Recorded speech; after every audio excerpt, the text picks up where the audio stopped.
Hello friends, मैं doctor कामिल। ये जो आज की जो मैं वीडियो बना रहा हूँ ये स्पेशली कैट ओनर्स के लिए है।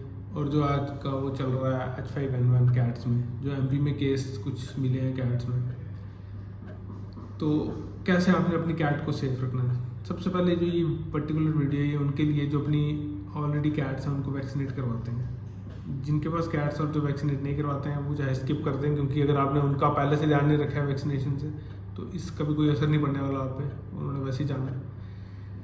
तो अब ध्यान से सुनिए जी, जो जिनके पास कैट्स हैं, कुछ स्टेप है, अगर आप फॉलो कर लोगे तो आपकी कैट को कुछ नहीं होने वाला। सबसे पहला स्टेप क्या है कि आपने उसको बाहर नहीं जाने देना है। सेकंड स्टेप है, आपने उसको रॉ मीट, चिकन, एग वगैरह कुछ नहीं देना है। दूध भी पॉस्चराइज्ड हो तभी है, उबाल के।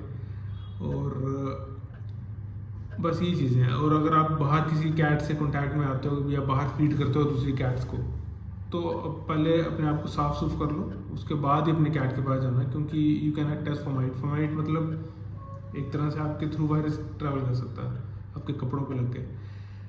तो ये चीज़ों का ध्यान रखना है। और उसके बाद अगर इनकेस अगर आपकी कैट को सिम्टम कुछ आते हैं, जैसे कि नाक से पानी आ रहा है, फ्लू लाइक सिम्टम कुछ भी, आंखों से पानी आ रहा है, या फिर एपेटाइट कम हो रही है, फीवर हो रहा है, तो उसी टाइम अपने वेट के पास ले जाओ, क्योंकि इसका ट्रीटमेंट भी सिम्टोमेटिक है।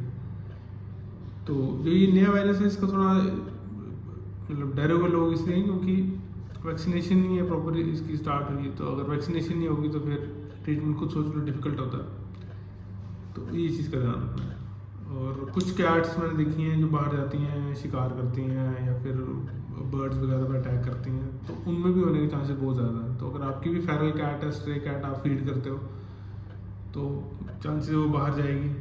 तो उसको अपने अंडर ऑब्जर्वेशन से थोड़ा ज़्यादा रखना है कि अगर कोई भी सिम्टम आता है तो आपने उसको ध्यान रखना है। बस यही मेन चीज़ें हैं। तो होपफुली आपकी कैट सेफ रहे इस दौरान, और घबराने की ज़्यादा ज़रूरत नहीं है, हम बैठे हैं।